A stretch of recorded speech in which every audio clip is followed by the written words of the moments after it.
Hey guys, what's up? Today I'm going to be checking out the all-new Legion Go S.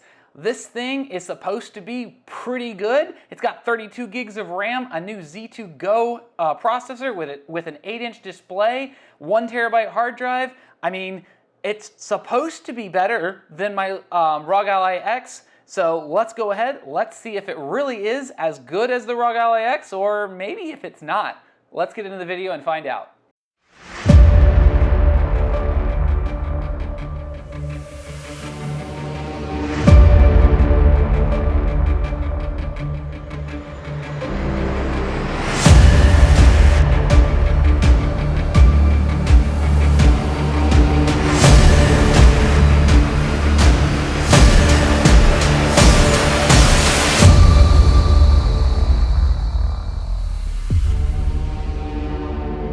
Alright, so let's get this thing out of the box here. We will check out the all-new Legion Go. I am really interested to check this device out. I cannot wait for the one that has the SteamOS built in, but this is the handheld.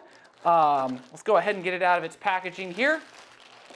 Right off the bat, I've got to say the ergonomics are a lot better. It really fits in my hand really well. We've got our select buttons, and it looks like our game menu buttons up here, much like the ROG Ally X. We've got our D-pad, feels really nice. Joysticks feel good. We've got our back let's see, it's Y1 and Y2 buttons. We also have, much like my Xbox Elite controllers, we've got these selectable trigger things here. So that's going to give you a shorter trigger pull for like FPSs and stuff like that. That is really cool. We've got this nice 8-inch display here, and this one has a touchpad. So I'm really interested to check that out because that's like a mouse trackpad, but it's really tiny over here. So a lot more like the Steam Deck than the ROG Ally X, which does not have a touchpad, and it's kind of annoying when you're running Windows 11 on it. So let's go ahead, let's pull the rest of the stuff out of here, see what else we get in the box. So we get our power adapter here, it looks like. Kind of figured that might be the case. It is a 65-watt power brick. It too does not fold up, much like the ROG Ally X. I don't know why they don't do that. That would make it a lot more portable. And let me see what else they have in here. I'm betting it's just manuals, but I will go ahead and check. See where this opens up here. And there we go. Yep. So what else is left in here is basically just the manuals. And it looks like this also unfolds into a tray of sorts for the Legion Go, but not as nice as the ROG Ally X, which came with plastic little holders for it if you wanted it. But that is pretty much everything that is in the box for this thing. Hit this power button right up here. We've got, while that's booting up, we've got our 2 USB 4 ports up here, so that's got that 40 gigabit transfer rate. If you want to hook up an external GPU, you've got your headphone jack, your volume rockers, left and right bumper, and left and right triggers, as noted earlier with that trigger pressure switch over here, or travel switch, whatever you want to call it. And you've got your X, A, and B buttons over here, and Y. So I'm going to go ahead and press and hold this here, see if it'll power up. It may be dead. I may have to plug it in. And it looks like it is dead. So I am going to go ahead and plug this in, get this thing charged up, and I will get back into the video and continue checking this thing out. All right, so let's go ahead and do a real quick comparison here between the ROG Ally X and the Legion Go S here. So as you can see from the top down, this definitely has a smaller display, which we know that. This is an 8-inch display. I believe this is like a 7.5-inch display or 7-inch display. I don't remember the exact specs of the Legion Go, the ROG Ally rather. Besides that, they're very similar. Ergonomic-wise, I will say that while I love the ROG Ally, it does not have the feel that the Legion Go does. The Legion Go just sits right in the palm of your hands. My hands wrap around here really nicely. Nice trigger placement. Really nice grip and feel to this. Almost like an Xbox controller. This is a little bit more like a Switch and has a little bit harder cornering, so it sits in the palm of your hand a little bit with a little bit more pressure than the Legion Go. So that's just something to keep in mind, just out of the gate, first impressions, that's what I'm seeing, or rather that's what I'm feeling. And I also want to note here that we have an SD card slot on the bottom, whereas with the ROG Ally, you have your SD card slot, your micro SD card slot, rather, on the top. Past that, everything else pretty much stays in the same orientation, at least on the top of the device, except your USB ports and all of your controls and stuff are to the right, as opposed to being kind of spread across the top. But that is the main differences that I'm seeing right now before I've booted this up and gotten into it and tested out, like, actual gameplay or system specs. All right, so I plugged it in for a little bit and I got it to fire up. As you can see here, it does say right here on the box, kind of a weird placement, but right here on the box it says to plug in the power first. Either port will work, and then you hit the power button. So that's just something to keep in mind if you end up with a Legion Go S, that you've got to plug it in first and then you can power it up. So here we go, we are booting up. And we're going to see how quick. Obviously, it's probably going to go into all the Windows setup stuff, which is super annoying. I will not make you sit through that, but I just wanted you to see it booting up, straight out of the gate. And I have to say, I like the RGB around the joysticks here. Very similar to my ROG Ally X over there. I love RGB on stuff, and especially handhelds. And I really like this in this form factor. All right, so we got Windows finally set up and logged in here. We denied all of their tracking stuff and all that fun stuff that they make us go through.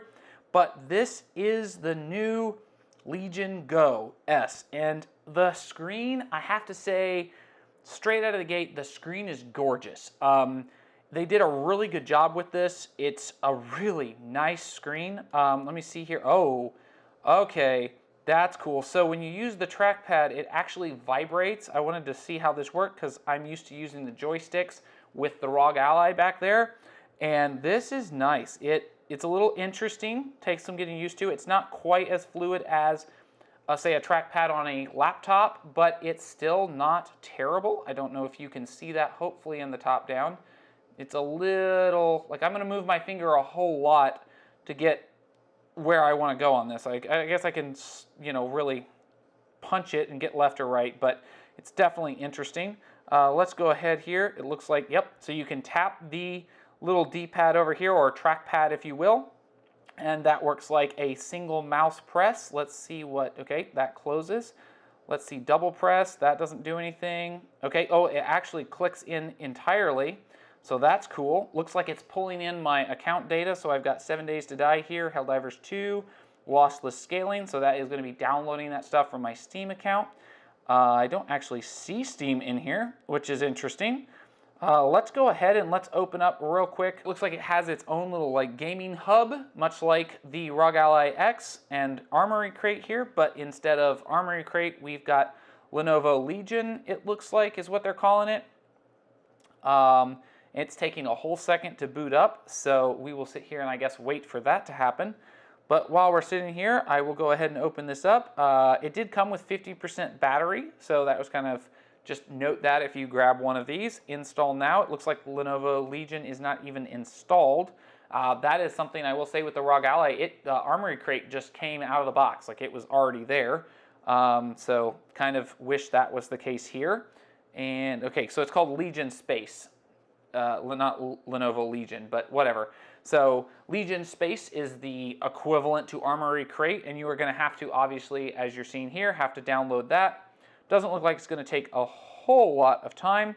Also, this is a touch screen, so if you don't want to use the trackpad or the little, mouse pad thing over here, which is not perfect, you can use your finger and tap just like the ROG Ally. Let's go ahead and hit this button over here, see what that does. Doesn't look like it does anything.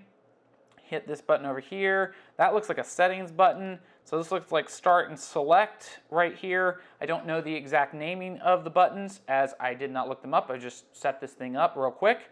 But this is your Legion Space button over here on the left. And then you've got what looks like a settings button over here on the right, but it's not doing anything currently. All right, so when you hit this Legion Space button here, it's going to take you into this kind of demo and show you some of the, or walk you through how stuff works. So it's telling you that that's the Legion Space homepage button there for multiplayer gaming experiences. This up here is quick settings menu. As I noted earlier, that is a settings button. And then it looks like we have our left and right bumpers up here. And that looks like if you hit this, so the Legion button and the Legion Space button and the left bumper button, you're going to open a shortcut list. That's kind of cool. You've got your trackpad here, which we already know to control the cursor. It's slide or press your finger for the touchpad. And on the bottom, we've got our LT and RT button range switches. So that's going to give you that travel, less travel, more travel on your triggers, your right and left triggers if you want that. I really love that in my Pro controller or my Xbox Elite controller. That's an awesome thing to have. And so now it's telling us to go to B to start. Here we go. All right, so left and right bumpers move you through the menus. Very cool. Okay, Legion Space, got it. And I have to create a desktop shortcut. Now I hate desktop shortcuts. I agree to your stuff. And screen display optimization, let's go ahead and just take that off. So I have not created a Legion account, so I'll have to do that, or a Lenovo account. But in here, it looks like you've got your PC games. They've got some decent prices on some stuff. RE4, 35 bucks, okay, cool. There's our library, so we have Xbox. Doesn't look like a whole lot of included platforms, but you can download Epic Games. You can download the Xbox app, Rockstar, that's cool. The ROG Ally X does not have that. Giant Software, Steam, GOG Games, and Ubisoft. So very, very cool there. Let's go settings here real quick. We'll just go through and see what we got. So we've got performance. We can do full speed on our fans. We can adjust our fan curve here. You have power saving, performance mode. I'll go ahead and hit this settings button. It's still not going to do anything. Oh, wait, there it is. So in here, you've got the same thing as kind of what I'm dealing with in the settings thing inside of the Legion Space. Let me go ahead and go back here. We can hit display, so you can set the brightness. Let's go ahead and turn that brightness all the way up. Screen scale is 200% right now. We can adjust that. Looks like it took me back over here. I'll hit my Legion Space button again, hopefully to take me back. And it's not going to do it. There we go. So we can go 1280 by 800, 1600 by 1000, or 1920 by 1200. We have 120 hertz refresh rate on this, same as the ROG Ally, or 60 hertz if we want that. Let's go ahead and go back. We have audio. Let's go ahead and turn the volume all the way up. You have your built-in microphone. So again, very similar to the ROG Ally in a lot of the settings here, disks and drivers. So there we go. We've got that terabyte hard drive. I'm not going to worry about Windows updates now, or I'll be here all night. And let's see, boot automatically, buttons. Okay. So you have your download path. You can set quite a bit here. And then it looks like you can change your joystick, your RGB color here. So you can make it red, we can make it blinking, dynamic. So very similar. You have your RGB stick customization there. I'll go ahead and set this down on the table there. You can do button mapping. Very, very cool. It's just the standard profile right now, but you can create your own profiles. We have joystick settings. So that's going to be your dead zone. It's at 6% right now. Trigger settings, cool. That is very, very cool. So a lot of, okay, it's got a built-in gyro. That is awesome. So very similar to the Switch, I'm assuming. You can use it like, in let's say, Legend of Zelda. That's going to, be similar there. Controller calibration and more. Okay, very, very cool. So we can change the, yeah, I'll leave the vibration at weak. That's the spastic little thing right there when you turn that all the way up. Anyway, let's do test input. Okay, enable touchpad. Yep, that's up. Touchpad vibration. I actually don't like that. I prefer, because the touchpad vibration, when you're touching it, the whole thing vibrates for some weird reason, and I would just prefer to move the mouse like a trackpad. You've got your DPI. Very, very cool. So you can change how fast that mouse pad works, or touchpad. And controller hibernation. All right. So yeah, that is the basic walkthrough of the menus of Legion Space on the Legion Go S. I will go ahead and plug this thing in for a while, get it charged up, test out some games on it. I'll go ahead and record some footage from this device. I'll also test it with my ROG Ally, so I may not have them side by side because I'm using the same Steam account, but I'll go ahead and play something, the same, one game on one game on the other, and show you what that looks like, kind of test out some different settings, see what the quality is that we get out of this. So looking at the processors and comparing them while this was updating and, you know, basically getting everything configured for Windows, it does look like the ROG Ally X, I believe, is like 10% better. It's got more cores in its CPU. It's got less RAM, which is interesting. This is 32 gigs. That's 24 gigs of RAM, so that's a difference. But this also has a 55 watt-hour battery, and that has an 80 watt-hour battery. But they're both rocking about the same amount of playtime. So you're sitting at about 1 to 3 hours on this with a max of 4. Some people say 8. I have not personally tested that. I will see what I get. The ROG Ally X is 2 to 3 with an average of about 4 hours, depending on your game settings and what you're doing. Obviously, if you lower the specs, you're going to get a lot better, you know, time out of it. Whereas if you're playing at like ultra settings, which that thing can't do, and this thing definitely can't do, but you know, very high settings, you're not going to get as long of a playtime out of any of the handheld devices just because they can't handle that much power output. But yeah, let's get some games on this thing and let's see what it can do. All right, so I've got everything loaded up on this handheld, and I wanted to just do a quick run over of what I do and do not like about this handheld. So first off, one of the things that I really like are these trigger travel switches back here. They allow your left trigger and right trigger to have, whether it's full complete travel or it's like a short trigger pull. And I love that feature on my Elite controller, so I love it on here. I love the 8-inch gorgeous display. This is a really pretty display, to be completely honest. I love this display, and the first thing that when I saw it, I was like, oh man, compared to the Ally, it looks better and crisper to me.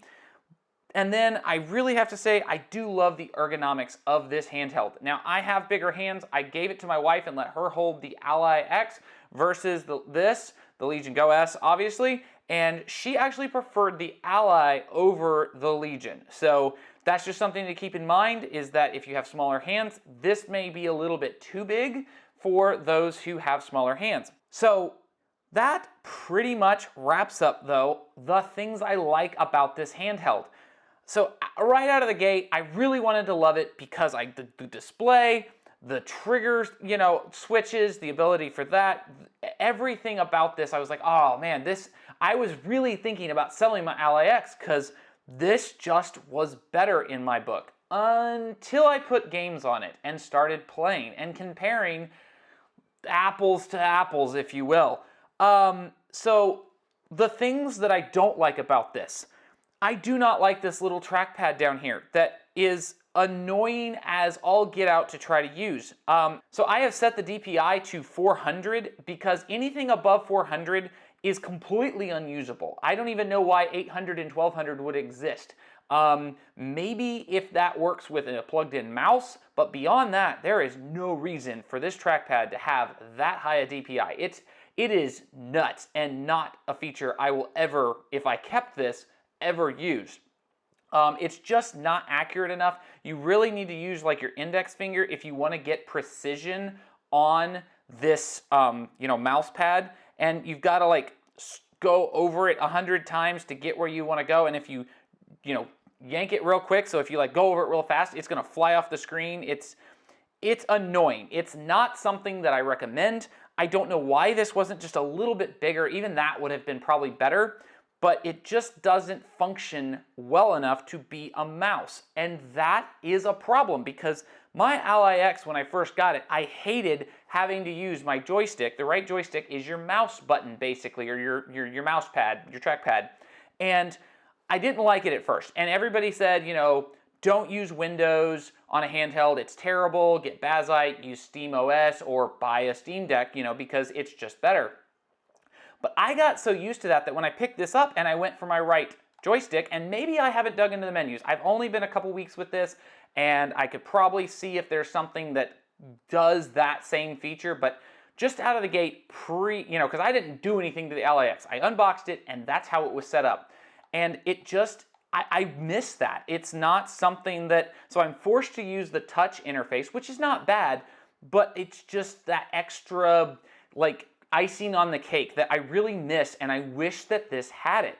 And then we're gonna get into the other problems. So right out of the gate, the Legion space. So I do love the Legion space. I love like kind of how they have it set up. They allow all the apps to kind of come in to one area, and that is kind of cool, but it doesn't always function right. It's not flawless. You do have your own store in here, which is kind of cool, and I do like that.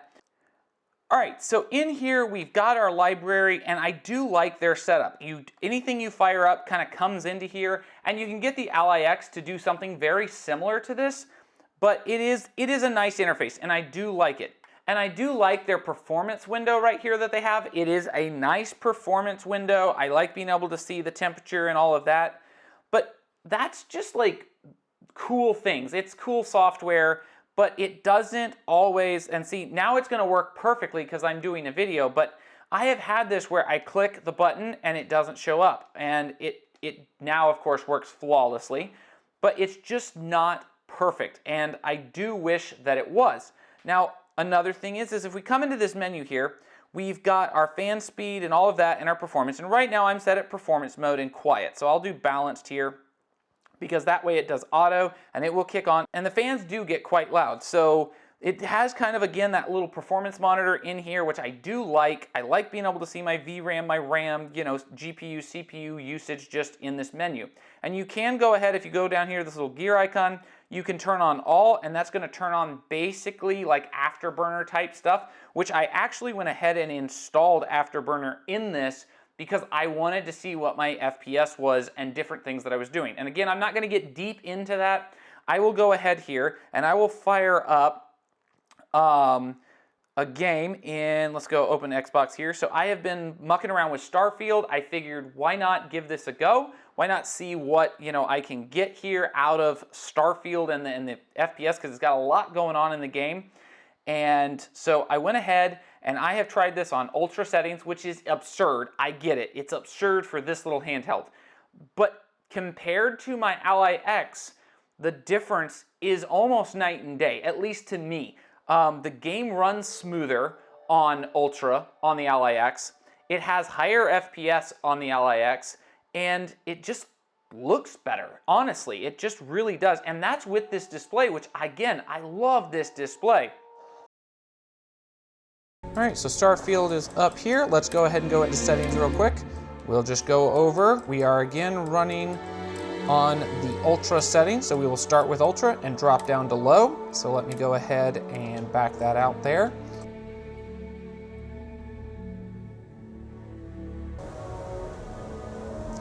All right, so we are here. We are at the Starbase, whatever you want to call it. And again, let me turn this volume down just a tad, as it is a little overwhelming. All right, so you can see here, I'm not doing anything, and I've got about 14 frames per second. It is running on Ultra, which again is completely nuts. I'll walk over here to this guy standing by this terminal, and you can kind of see the graphics there, the lighting. I mean, everything looks good at this point. I'm not doing anything intensive. I will go ahead and sprint here just to see that's gonna drop my frames a little bit. So imagine, if you will, that you had, action going on the screen, you're gonna drop frames down to probably under 10, I would bet. And I have seen that. So there's your water, which looks really, really good. But then let's go ahead and let's flip on the low settings here. So I will go down to settings, display, and instead of ultra, I will drop this down to low. There we go. And then instantly you see it gets grainier and a lot worse, but we do gain about 10 extra FPS a second. Like that's about what you get out of that. Now it will clean itself up here a little bit as it loads in. It definitely is switching over, but you hang at about 24 frames a second. That's about the max that you get out of this at the low settings in Starfield. Now you could go in and you could tweak some settings and maybe get up to 30, but I've not really seen anything above 30 FPS in Starfield, or a game of this, you know, like level basically, with this amount of stuff going on and graphics and everything. All right, so let me go ahead here. I will stop this recording and I will switch over to another game. All right, so I am fairly sure I'm running an Ultra, but I forgot to test that out. So let me go ahead and I will see where my options are at for this particular, yep, I am running on Ultra. So I will leave this on Ultra right now.